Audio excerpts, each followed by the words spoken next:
This podcast is sponsored by nobody. Hey dudes, this is Sandy Johnson, Judith Myers in the original 1978 Halloween, and you're listening to Tommy Throwback Kovac on Splat from the Past. You like girls, Tommy? No one's home. Let's go upstairs. Hey dudes, welcome to Splat from the Past, the only 80s themed horror and sci-fi show where things can get totally radical. Now today I will be welcoming Darla Rae. Darla got to play a student in John Carpenter's immortal horror slasher classic Halloween, celebrating its 45th anniversary. I cannot believe it's that old. It is just amazing how time flies. And we're going to talk about that movie today. And she's also a writer, producer, director. She has made little indie films and short films and so forth. She made The Goal, which was a disabled sports movie. The French American with another guest of mine, Gabrielle Stone. And she's made documentaries like Making Burritos Fly, Courageous Warriors, Beauties from the Ashes. And she even made a horror movie called Brutal. And it's going to be a great conversation. I can't wait and stuff. I love talking to, the extras or the bit part players in movies, not necessarily the stars. And it's going to be a great conversation. Also, my heart goes out to the people of Israel. This is a fucking lack of humanity, and it has to stop. It's a clusterfuck of madness. Rest in peace, the victims of Israel, and rest in peace, indie horror legend Anthony Hickox, who directed Waxwork, Hellraiser 3, and many others. Very underrated director. I was always trying to get in touch with him to have him come on here, but sadly, we couldn't make the connection. So, rest in peace, sir. So yeah, here is my interview with Darla Rae.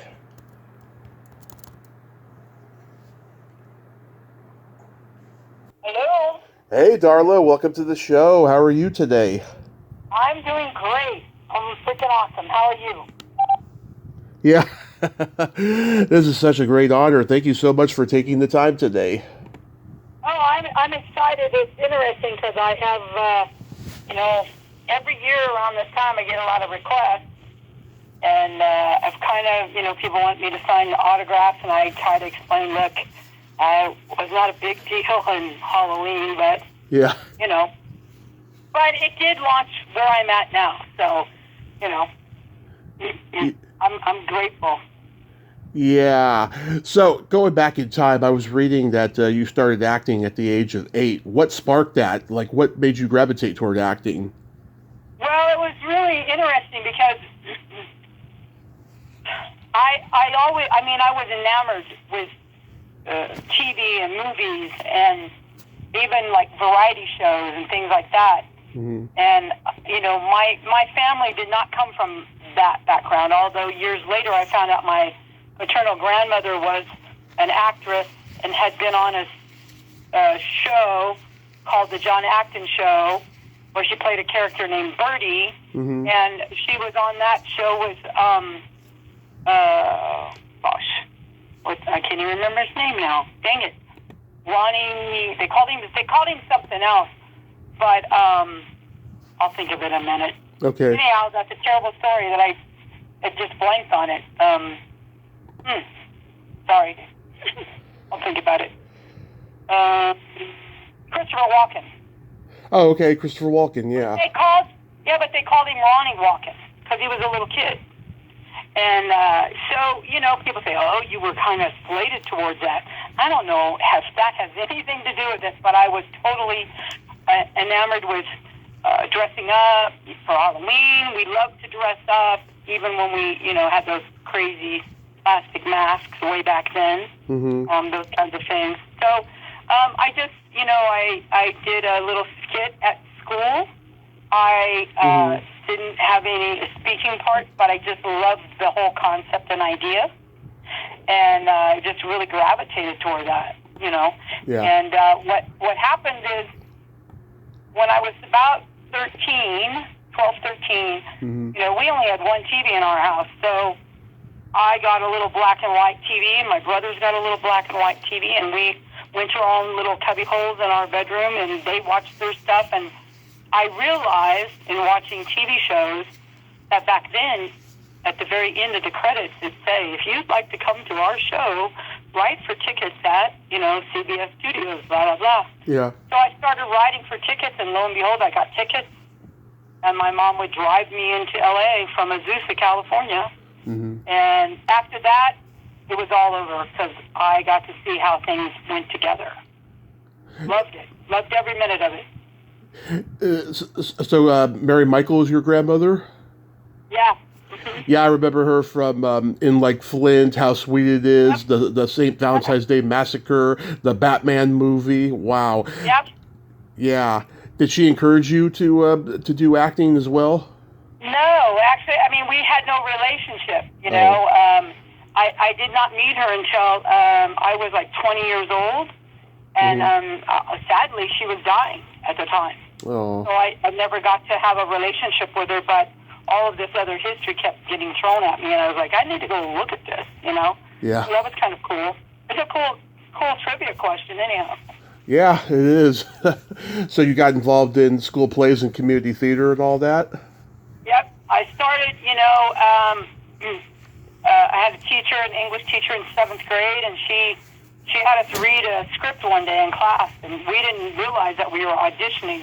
Uh-huh. And so my first thing was, you know, I played a character, Oswald the Oozle Popper was a horse thief, of all things. Yeah. But it's like, that was like junior high school, but then when I got to high school, I could do props, I could be involved in the school musical, and I just continued, you know, looking for avenues.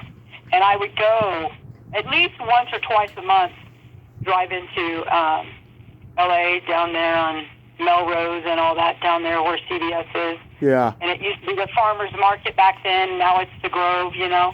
Mm-hmm. And back then you could just kind of hang out. And I would meet all these people from all these shows and stars and celebrities, and they just thought I was a cool kid, and they would talk to me. And so I thought, wow, there's something here. I really want to do this kind of stuff. And so my goal after that was just to get on a movie set. Yeah, back then it was a much smaller world. There was no internet. Everybody knew each other in the community of Los Angeles. There was a Schwab's drugstore where people got discovered, you know? Yes, people got to people, and I've had people tell me, well, you know, you have a Cinderella story, and I said, well, not really. It's not like I was a star of a film or anything like that. I didn't get discovered. I went to watch a film down in Covina. I lived in Azusa. Mm-hmm. I saw in the local town paper they were going to be shooting this film, so I went down there, and this guy comes up. It's very stereotypical. This guy in this little fedora hat. His name was Victor Pashenko, and he was the casting director for extras for a film called Hometown USA. Yeah. Which was directed by Max Baer. Oh, yeah. Jethro. Yep. And, you know, wanted to know if I could drive, and could I drive a stick shift, and could I drive a stick shift on a column, and would I dress up in blue jeans and one of my dad's shirts and saddle shoes and hair in a ponytail. It was sort of a bad knockoff of, you know, American Graffiti. We got to cruise in all these cool vehicles. Yeah. And, you know, so we shot that down there. And we went and shot some more of that over in San Fernando Valley at one of the old drive-ins over there, kind of like Arnold's from Happy Days. Yeah. And, you know, that guy, that was in April of 1978. And in May, a couple weeks later, I got a call from him saying, hey, do you want to come do this film, work as an extra and be a student in the classroom, blah, blah, blah. And he goes, nobody of any importance is in this film, and, you know, it's probably not going to go anywhere. I'll pay you $75. Yeah. So I went, and I ended up shooting on Halloween. So who knew? That's crazy. Yeah. I've seen the movie too. I think I talked to a few people from it, but Yeah. So like, how did how did Halloween come to you? So when that guy, the casting director from Max Baer's film, was doing the extras casting for what turned out to be Halloween. Right. He just said it was going to be a scary Halloween movie. Didn't really, no one ever heard of the director, that kind of stuff. I remember him saying there's somebody named Jamie Lee Curtis. Don't know who that is. I'm like, okay, yeah. So a couple friends and I, we went and did that. And, we shot the classroom scene at the Alhambra High School. Yep. And it was really cool because that's where she first sees him out the window. Right. You know? And the really weird thing that happened was, back in the day they put these filters over the lights. And nobody had put the filters on them. Yeah. For whatever reason, they just forgot to do it. Well, right after we saw him out the window, she sees him, and of course, all of us, we had to look to see what was going on, Yeah. And all of a sudden, the lights started popping on set. They were just bursting and exploding. It was really kind of freaky. So everybody's like, ooh, And right away, they wanted to make sure that everybody was okay and nobody had been cut or anything. We're like, yeah, we're fine. Let's keep filming, because we were very excited at that point to look out the window and see, Michael out there. And it was a lot of fun. And, we hung out together, and come to find out at that point, talking with Jamie and hearing that who her parents were, that's when I went, oh, she's Hollywood royalty. She's connected. Yeah. She and I are the same exact age, and she wouldn't know me from Adam, Yeah. Maybe perhaps if she saw me and I told a couple stories, and she'd go, oh, okay. Yeah, absolutely. Yeah, that is so cool. Yeah, in the scene, there's that wide shot of her sitting at the desk, and in the corner there's a girl who looks like she doesn't want to be there. That's you, right? Yeah, that would be me. Yeah. Yep, I knew it. That's when I knew I had to reach out to you. I knew you were that girl. I watched the movie again the other night. I was like, yeah. Well, and it's so funny because depending on what cut you see, like there are the original cut, the one that was originally in the theater. Yeah. You see me 2 other times. You see me at my locker putting books away and taking stuff out. Mm-hmm. I walk out in front of Jamie and her friends, and then so you see me at the locker, and then you see me walking on the sidewalk. But that was in the original, and every once in a while, depending on who's showing what version, you might see me. But you always see me in the classroom if you know to look for me. Interesting. Yeah, I mean, I've talked to PJ Souls, Sandy Johnson, Kim Gottlieb, the still photographer. I met Nick Castle this summer, the primary Michael Myers in the first one, and I had 2 posters for him to sign. One got stolen, and I was so friggin' mad, but at least I had my Halloween poster with him and PJ's signatures on it, so I'm happy about that. Well, it's funny because PJ was in the other movie. Skate Town? She was in Hometown USA. Oh, Hometown USA, sorry. So she was PJ Souls and Brian Kerwin. Yeah. They were the stars of that film. Oh, yes, you're right. I forgot about that PJ was in it. Yeah. So it was kind of ironic, And, when you don't know anything, because you just don't know, and then I'm like, oh, wait a minute, that girl was on that film, that other film. So, then it kind of started clicking in, okay, the casting directors, sometimes they bring people from other films, Yeah. And so people say, oh, well, really? That's how you got into the film? Yeah, pretty much. Yeah. I have a lot of cool stories that are, people say, how did that happen? Well, I don't know. I met Elizabeth Taylor and Richard Burton on a beach in San Felipe because he was filming Rommel's Raid or Raid on Rommel there. And a bunch of the people from the cast and crew were in the campgrounds where we were camping out that summer. And they were extras and they were crew and playing medics and all this, and they invited me to come, and my mom said, hey, she's like 13. She can come if her chaperone can come. So we went to this hellacious party, bonfire on the beach, and it was a shot right out of a movie, because sitting on the other side of this humongous campfire, and here comes Richard Burton and Elizabeth Taylor walking down the beach, the sand towards you, and you see that image through the fire. Yeah. And so I mean, it's like that year in my life, all of these little things happened all along, It was crazy. It is pretty crazy, considering, too, it's low-budget film. Right, exactly. Well, and that's the thing, people, nobody expected it to do what it did. Mm-hmm. And look at, this past May, Dee Wallace narrated my documentary that I recently did. I know Dee. And Dee's great. Yeah. And I met her in Denver. She was here for the Rocky Mountain Horror Con, and we met for lunch. And she said, are you coming? I said, oh, I've never been to one of these. And she goes, what? Wait a minute. She goes, you got to come. So she did her magic, and then I got to go hang out with everybody before it opened. And, I had this really unique experience, because I kept looking at this mask going, that doesn't quite look like William Shatner mask in my head. Yeah. I said it. And I go, like that. Wonder what that is.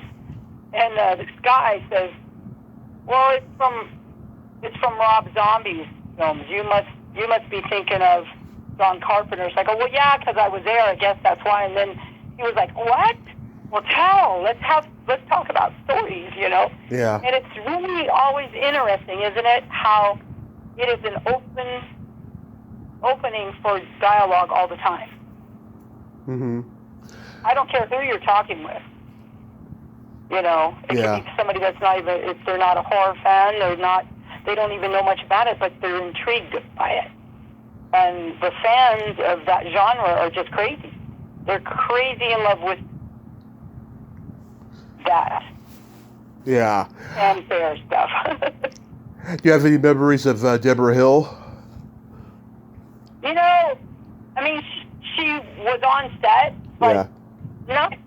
she was nice to everybody. Yeah. I remember that, and she was always open to chat with you. But that, not really. I just thought she was amazing at what she did. Yeah. Especially in hindsight, looking at what she was doing. You know what I'm saying? Mm-hmm. So, yeah, that was pretty spectacular. Yeah, she was the kind of person who was just, she loved everybody. She could be tough, though, when she had to be, from what people told me. Yeah, it's like that on any set, in my opinion. Especially being a producer and a director, you have to be able to do that. It's not always fun, but sometimes you have to do that to get things accomplished. But, like I said, she was nice. She was nice to me. We had a conversation at craft services. I mean, so I was just an extra. I was just there. I was at a point in my life that I just wanted to be on set, and I would ask people, and I would watch and pay attention to all the jobs and what they did, and then I'd say, tell me what that job is. I want to know about that job. And so really, it ended up being like early film school for me. I didn't go to film school, Mm-hmm. but I learned a lot from being on that set, a lot. Absolutely. Dean Cundy, of course, was a cinematographer, and he's gone on to become huge. Oh, he was amazing. He was amazing then. Yeah. I just watched everything that he was doing, and I was really like, wow. And then years later, you're like, people send me stuff all the time, and this young man that I helped probably 10 years ago to do a fan film, Halloween fan film. Mm-hmm. And he wanted to do it because he was going to raise some money for breast cancer, and because of some of the stuff I did, he reached out to me. So, we ended up doing that project together, and we were chatting, I don't know, maybe 5 days ago on the phone, and all of a sudden he says, hey, have you seen the version with all the, the 4K, Blu-ray, blah, blah, blah, collector's edition? And I said, honestly, I didn't even know they'd done one.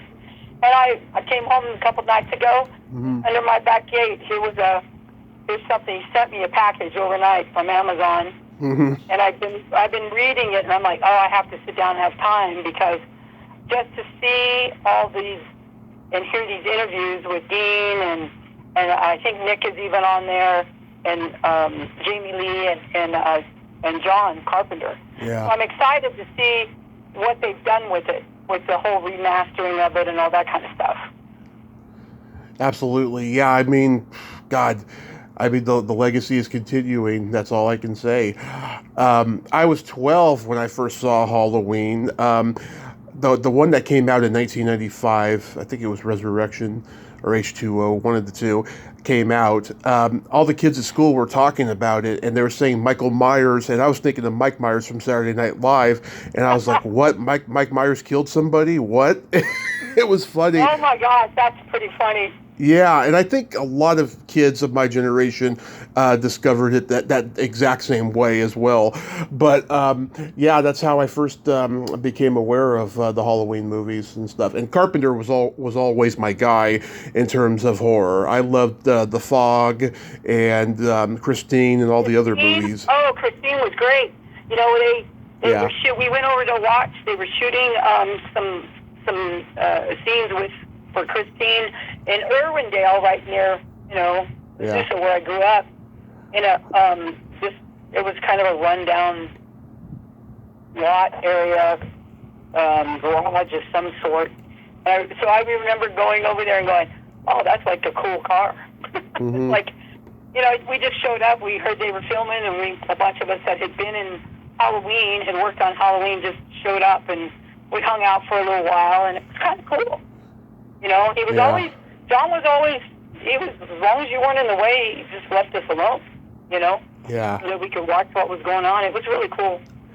When I was watching the movie the other night, I get so entranced by Carpenter's music in that movie. And when I was watching it, I was like, oh my God, this is just so brilliant. I mean, I think that if he had been just a straightforward musician his whole career, I think, this would even be legendary then, Yeah, I agree. And I think that, that music is so distinctive, it is so, I mean, you just know.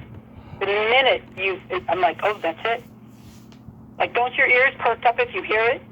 Yeah, he came to the Bay Area and did like a concert of all the theme songs for all his movies and other stuff and everything. And he was doing a meet and greet and everything. This was like 5 years ago. I at the time I was like, God, I wish I had gone, right? And then other people had told me, yeah, he's kind of a curmudgeon these days, so you probably dodged the bullet there, of don't meet your idols. Well, some people say that. I don't know that I've had a bad experience with someone that I'm really enamored with or have been, kind of thing. I've not had that. So oh, I've got stories, trust me. I'm sure. In 2010, you made that Halloween fan film that you mentioned, Halloween the Night He Came Back. So this guy, did he approach you because he was aware that you were that student in the movie? Yes, he hit me up, and he knew that I was already a filmmaker and stuff. So he sent me a note, text message or something. I don't even know how he reached out. I guess it was email. That's what it was. Sent me an email and told me what he wanted to do. And I thought, you know what? I have had a lot of people help me. I don't mind reaching out and see what he wants, what he needs that I could be of assistance with. So he wanted to get permission to use music from the original. And how would he go about that? So I kind of walked him through it, and we connected to, I always say his name wrong, John Ottman? Yeah, let me look it up here. I think it's John Ottman. Let's see, I can't find it. probably. Well, I know the guy sent him an autographed picture. He goes, "That's not what I was wanting." I go, "Okay, this is how we're going to do it." And we went into, the studios and walked him through, told him what he was going to do. Mm-hmm. I made him do it, though. I made him go through the whole process of, getting, master use, synchronization license, that kind of permission. Yeah. Fortunately, because he wasn't making money, he was doing it for charity. Mm-hmm. They didn't charge anything. They were really good about it, and that was pretty cool that he got to learn that skill set. And then he said, what if you come up with a scene and you shoot it in Colorado and cast it and you're in it, and then what could it be? So we came up with the idea that there was a place here called Flossie McGrew's, and this lady, it started out as like a thrift store, but it became like the place to go to get a Halloween costume. Mm-hmm. And it was a crazy place. So we were the last, and we don't know that we were the only, we know that we were the last filmmakers to shoot in there for this fan film. And so I played like the owner of the store, and we had some people that I knew come in, and they were getting outfitted for costumes and talking about, they were excited. And so we worked that into the storyline. We sent him all the footage. He put it all together, then sent us a copy of the film. We premiered it here in Denver while he premiered it in Pennsylvania the same night. And, we raised some money for local breast cancer charities. Right. So that was kind of a cool thing, to be able to kind of open the door to someone who was a fan, and he knew from the beginning. I said, "Look, I was just an extra." He goes, "Yeah, but now you're a filmmaker, so maybe you can help me. And wouldn't it be cool if I had you in the film?" "Okay, I'll do that." Because I always look at those opportunities, Yeah. It's about giving back and helping somebody else realize their dream. And now that guy's making really, honestly, badass music videos and stuff. And he actually shoots on film. So yeah. I feel like, Halloween kind of paid it forward to somebody else, a younger generation. Yeah, I think that's sweet that you guys were doing charity too, because I think in general fan films are a waste of time and creativity because you're not profiting off of them. You have like 10 minutes to show the focal point of what you're stealing before you have to pay royalties, and there's all this other stuff. It's become a trend now. And it's just like come up with something original and make something. Right. Well, and that's what I kept telling him. He goes, "Well, I just want to do this." I'm like, "Okay, I'll help you do this." Mm-hmm. Because for the same reasons that you just said, And he was really enamored with it, and he knows the genre very well. Mm-hmm. And actually, he's going to be on my team. We're actually developing something. It's a horror faith-based, twisted thriller, really. Mental thriller. And, he's got a plethora of ideas. And I said, "See, I knew you had some creativity in there that was original, so let's put it to work." That's so cool. So after the first Halloween, is that when you attended the Academy of Dramatic Arts in L.A.? Yeah, I did not go to the American Academy of Dramatic Arts in L.A. until I was 35. Oh, okay. So I had already, I worked, it was really bizarre because I worked a lot in theater. Yeah. And I had my own dinner theater where I'd mount up stage productions, and I worked with hotels. I was down in Houston because I worked for McDonnell Douglas, and I worked with NASA on space stations. So I was down in Houston. So I put together these plays, and the hotels would put the food forward, and I'd have dinner theaters. So it was interesting because I went one summer to the summer program there at the Academy, and you weren't supposed to audition while you were at the Academy. Mm-hmm. But I thought, you know what, I'm 35 years old. and everybody in my group is older than me because they put you in sections. And so we were walking down the street in Pasadena. Back in the day, they used to, you'd see people would post papers up there with phone numbers. Yeah. Tear the phone number off. Yeah. And it said acting workshop. And it said Vaccaro workshop. And I thought, I wonder if that's Brenda Vaccaro. Oh, boy. So I took one of those numbers, right? And I called it, and so it was that, like, Saturday. So I went, and I got somebody from the academy with me to go, and lo and behold, it was Brenda Vaccaro. She blocked me on Facebook. Oh, really? Yeah, I was trying to get her on the show earlier this year. She did a great interview on Gilbert Gottfried's podcast, like literally the day that he died, like early that morning. Yeah. They did a 2-hour interview earlier that morning, and then as soon as he got home, he died, sadly. Oh, wow. That is something. I think I remember hearing that, actually. Yeah, that just broke my heart. Great, because she told great stories about being in the industry, and this guy was there, and he said, I'm working on this film downtown LA next week, a couple nights. Would you be interested? And I was like, okay. He says it's paid, and I'm thinking, okay, cool. I'm going to go at night. I'm not taken away from my classes. So as it turned out, that was Independence Day. And I was one of those protester crazy people on the rooftop on the Omni Hotel downtown LA. And so all of these little things just led from one thing to another. So people say, you went at 35? And I said, yeah, because it was something I always wanted to do, and I never had the chance to. Wow. So, yeah, so and so then I went back to Houston, and I thought, well, you know what? I'm going to go ahead and I'm going to get an agent. Mm-hmm.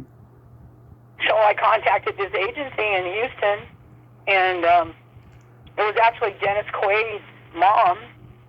And I said, look, I just come back from LA. I did this summer program there at the Academy, and I worked on this film Independence Day, blah, blah, blah.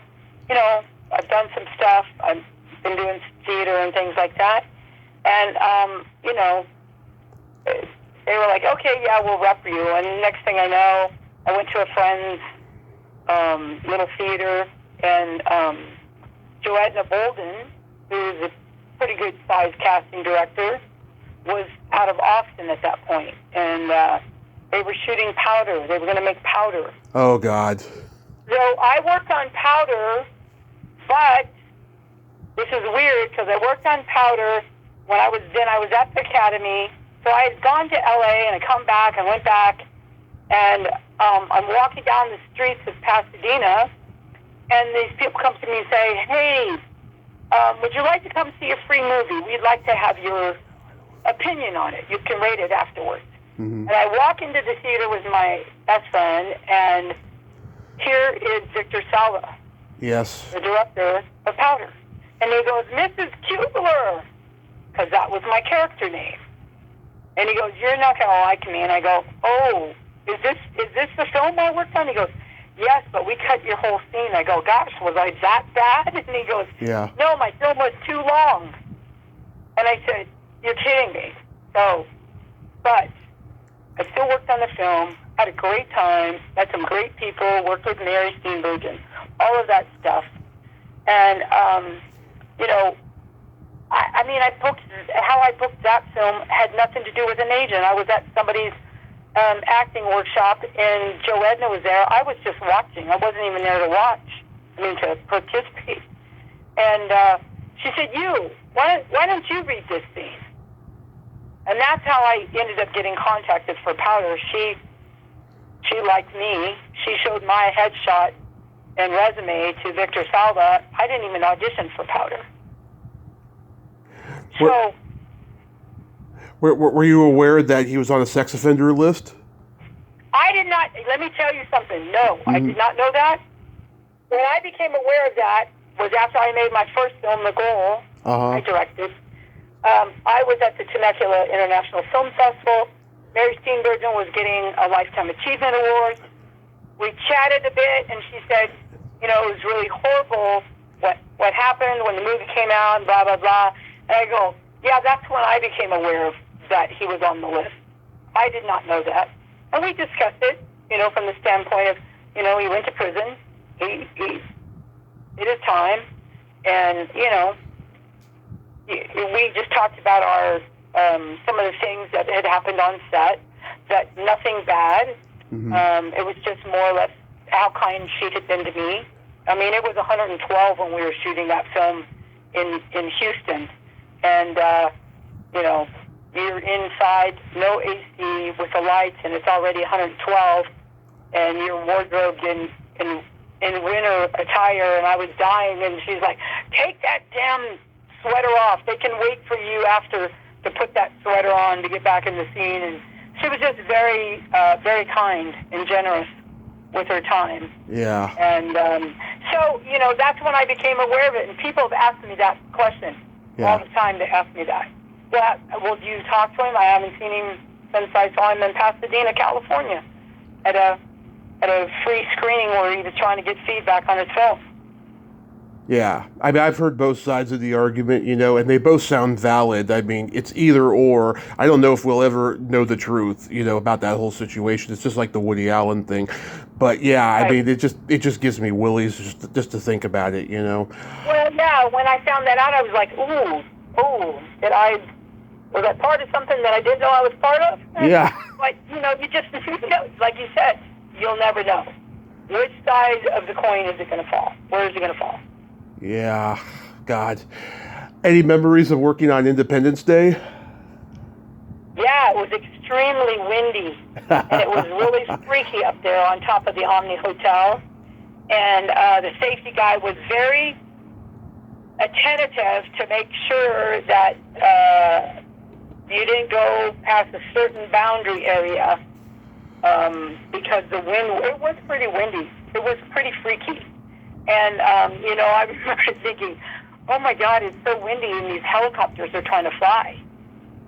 It was really freaky. I don't even know how to explain that, but a couple times I thought, you know, you can feel you're high enough up that the building is actually moving because the buildings are built at that point in time, that particular building anyhow, so that they move because of the earthquakes, you know? Yeah. So if it's really windy and you feel like you're going to be blown off the top, it added a dimension to the craziness of that scene, being on top of that hotel and watching the helicopters so that we're reacting to the cameras and which then ultimately supposed to be the spaceships and all that nonsense. Aliens. When you made The Goal, I mean, had you always wanted to write and direct feature films? You know, I will tell you this, because of you know, I'm old enough that back in the day, girls only thought they could model or act. Nobody ever told us we could write, or that we could direct, or maybe we could produce and do the business side. You know. Yeah. So the answer is, not really. I didn't think that was an option. But then after having gone to the academy and directed a few stage productions and written stuff for youth groups and things like that, directing teenagers, my friend's son was training for the Olympics as a cyclist, and he broke his neck. And I met all these amazing athletes that were spinal cord injuries, playing wheelchair rugby, and that is just amazing to watch. Yeah. It's Mad Max, a battle of people like Mad Max, all in their own little wheelchairs, and they're just full blow-on knocking each other over in this game. And I remember saying, gosh, someone should tell that story. And I was telling my friend who was a writer who had gone to the academy. She went to the academy so she could learn what made actors tick. Yeah. So I asked her, I said, why don't you write me a treatment? And she wrote me a treatment, and she said, I'll write the script. Well, she never did. So finally, 12 years later, my sister said, "You want to tell me why you're not making that film?" I said, "Well, I've never written a screenplay." She goes, "Yeah, but you have some money coming. You have enough money to make the film. Why don't you write it?" So, because I didn't know what I didn't know, I sat down and I wrote it longhand. And then I typed it into Word because I didn't know there was a software. Final draft. Somebody said to me, "Wait a minute, what did you write this in?" I said, "I wrote it in Word." But I handwrite everything, even now to this day. It just is my process. So I write everything longhand first, and now, of course, I know Final Draft, and then I work with other people that are writers that work with me. So I guess that's the long version of the answer for you, but no, and I had no intention of being in my own film when I made that, but somebody got sick and we needed somebody to play this nurse role. Uh-huh. So I ended up playing that nurse, and somebody said, "Oh, you're doing the Hitchcock thing." Yeah. I was like, well, I didn't even realize that was a thing. I thought I was just filling a voice. Mm-hmm. So then I realized, wow, I can do both. I can write, direct, produce, and I can act if I want to. So now I do make a real cameo appearance in my film. Yeah, I mean, why not? I mean, Sam Raimi does it. A lot of people who direct do that as well. Yeah, I mean, I'm disabled, and I did football, wrestling, and track in high school. So I like hearing stories like that about disabled people, going into sports. Well, I found it so fascinating, and those guys are so amazing. All the sports that they do.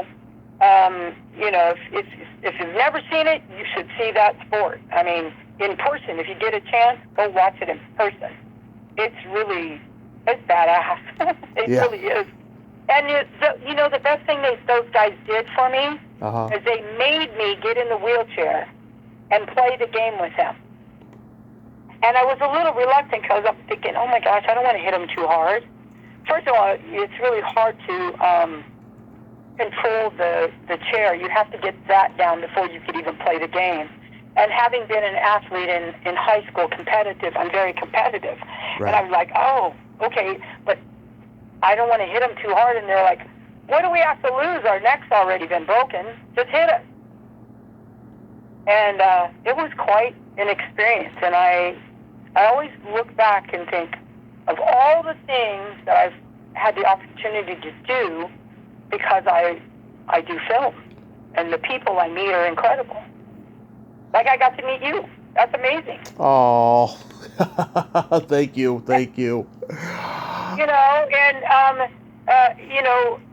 I think I always want to champion the underdog in my films. Yeah. You like to do really positive, family-friendly stuff, I notice. Well, and that's the thing, even I'm working on a documentary that's a sequel to one of my documentaries. That original one is called Bandy Kids. It's about children with a rare brain malformation. Mm-hmm. Well, the one we're doing right now, we're wrapping up on interviews, but it's really following all those kids now that they're young adults because they were all told they wouldn't survive all of this kind of scenarios. These people are walking around, they're graduating from college, they're graduating from high school early, they're working in business sector, and they're living their best life. Yeah.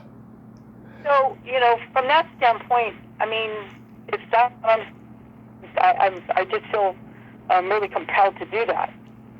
When you make documentaries based on subject you're passionate about, just like any documentary filmmaker does, right? Yeah, and I sometimes, one thing about documentaries, you think you're going in one direction, and then it starts telling you what your story is. Yes. And sometimes that even happens when you're in the editing bay and on the timeline. And I work with my several guys that I work with, cinematographers, editors, over and over again, and we're like looking at each other, going, "Wow, did you see this coming?" And we're like, "Nope. We're going this way." And it always pays off because you have to listen to what the story is telling you, not what you think the preconceived story might be. Yeah. Do you enjoy acting or writing or directing more? People ask me, usually I get the question, do you like directing and producing more? And I go, I like it all, Uh-huh. But I do love getting to play a character role. And I want to be like an unrecognizable character, if at all possible. So that, I don't know, it's easier for me to hide behind that character. And I can really lose myself in that character role. I did a movie called Spirit of Love, my Glenn story. I worked with deaf and hard of hearing kids because he started the nation's first basketball camp for deaf and hard of hearing kids. Yeah. And I was going to go after a name actress to play that particular coach. We were actually looking to try to get Marlee Matlin because, obviously she's a great actress. Oh, yeah. And it wasn't going to work with her schedule and everything. And so the kids, which is kind of interesting in the deaf community, they give you your sign language sign. You don't get to say what your name is in sign language. They tell you. Mm-hmm. The community tells you. So they were like showing me a D and a C because I'm the coach and I'm the director. And so it was really cool, So you get these opportunities, and so I thought, interesting. I have been a coach. I have played sports. Mm-hmm. So for me, it was really a natural role, and that was probably the only role that I've played in a film that was me. Everything else has been either a homeless character or, something that is definitely a character role. So if I had to choose, I'd say, well, if I have to choose acting, they have to be character roles, if I could do that. But what I've noticed that when I'm writing, because I do direct and produce, I have the option of I can write it in a certain way, and if I get a bigger budget, then I make a bigger budget film. And if I get a smaller budget amount of money, I can still make the film. I just may not have all the bells and whistles. So I guess I kind of like to be in that realm because I can always create that way. If you're always just an actor, it's harder for you to participate. Right. You know? So what brought you to Colorado? Well, it's interesting because as we talked about that documentary with the kids with the brain malformation, my daughter was going off to college. Single mom. She's going off to college, graduated high school, and then my niece had a little boy that had these special needs, and she was by herself, single mom, and I was kind of looking for a change. And I thought, I could move to Colorado, and so I did. I got a day job up here that actually paid for my moving expenses, and that's what brought me here. But it took me 2 years up here to find my creative people. Yeah. And I actually got a job as an acting coach for a company that nobody likes anymore, which was John Robert Powers. I don't even know if they exist anymore, but I just loved getting an opportunity to work with students, and I'd have adults come in and say, I want to be a better salesman. Can you help me? Yeah. With, public speaking and things like that. And as a result of that, I had an acting student whose parents said, could you go with us to our audition because we don't know what to expect? And I, okay, sure, I'll show up there. So I showed up at this address, and it was like this crazy, amazing historical bed and breakfast. And the carriage house was where they were having the audition. And this director, was doing a student film. We talked. She said, do you know anybody that could do makeup? And I go, well, I could do makeup. I said, done theater makeup. So I ended up doing makeup for her student film.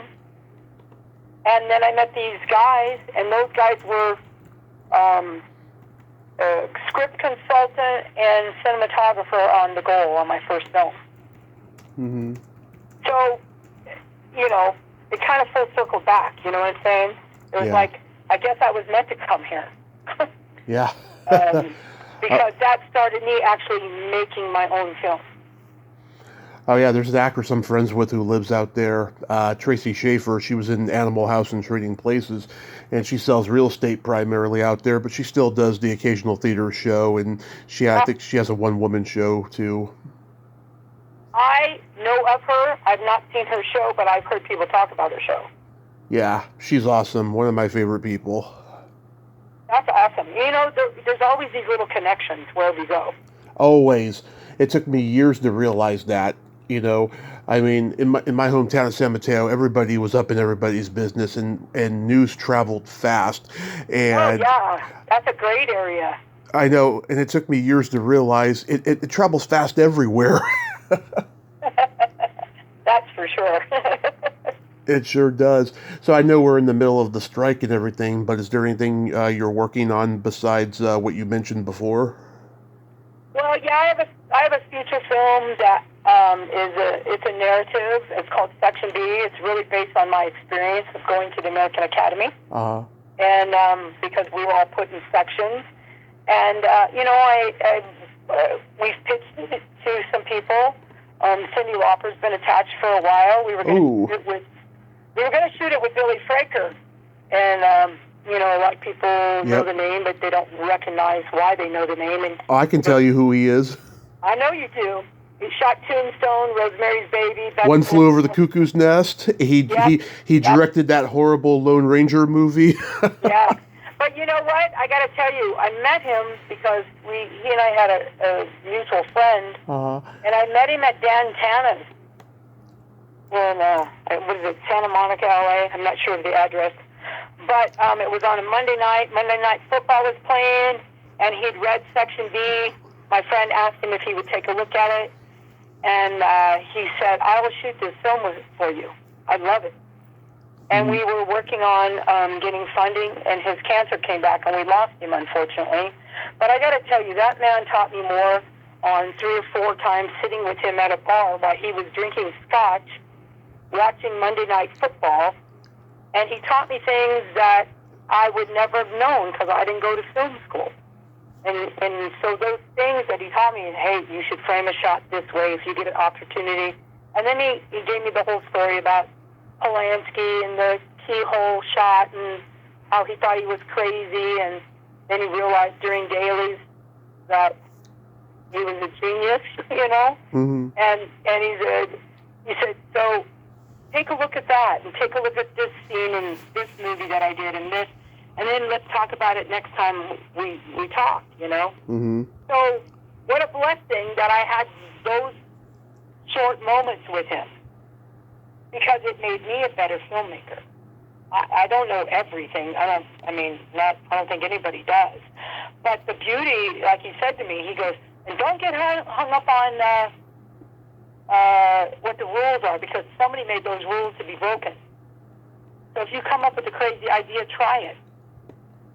And I thought, wow, what great advice, So we have Section B. I pitched it to some people, some names. They're interested, we're talking to people, and unfortunately the strike happened, so it kind of closed that conversation for Section B. But that's a bigger picture. It's a $2 to $3 million picture, Right. And then I have a Christmas film that we're working on, and that's called Chili for Christmas. And it's sort of a Hallmarkish, but not the boy meets girl kind of thing. Mm-hmm. It's based on a real life experience that I had with some homeless people that ended up kind of being a true Christmas miracle. Like there was a homeless person that was connected to somebody else, and we actually got them back connected to their family on Christmas morning. So like you talked before, I like to do films that inspire people encourage them. And then, we're working on this. We got this horror faith-based thriller that we're really developing to try to get it shot. It's lower budget, and self-contained kind of thing. And hopefully we'll have that shot and hope to maybe release it for next Halloween season kind of thing. Oh, that would be cool. Yeah, I hope everything goes well on that end. Real quick, we got to play my secret silly game. This is a series of silly slumber party questions. No win or lose. It's just pure fun. And how the game works is I ask you the question, you answer it, and then you ask me that exact same question and I answer it. And feel free to comment on the answers because they might be funny. Okay. Darla, are you ticklish? No, I'm not ticklish. Okay. I actually like my feet tickled because it's relaxing. I'm a good foot tickler, trust me. Tommy, Yep. are you ticklish? Oh, yes. But if you tickled me without warning, though, I might hit you in the groin. That is pretty funny, actually. Yes. Is your belly button an innie or an outie? Innie. Nice. And that's the best kind, right? Oh, yes. I like outies as well, but to each their own. That's true. What color are your toenails painted? Purple. Oh, love it. What color are your toenails painted? Right now they're not painted, but last time they were lavender purple. Okay, these are deep purple. Nice. Oh, I'm sure it's pretty. I'm sure it is. What would you say is your best personality trait? My best personality trait? Honesty. Nice. How about you? Your best personality trait? I love honesty as well. I have empathy and I have no filter. Yeah. I have a better filter as I get older. But sometimes that filter flies out the window, if you know what I mean. Absolutely. If you could have anything named after you, what would it be?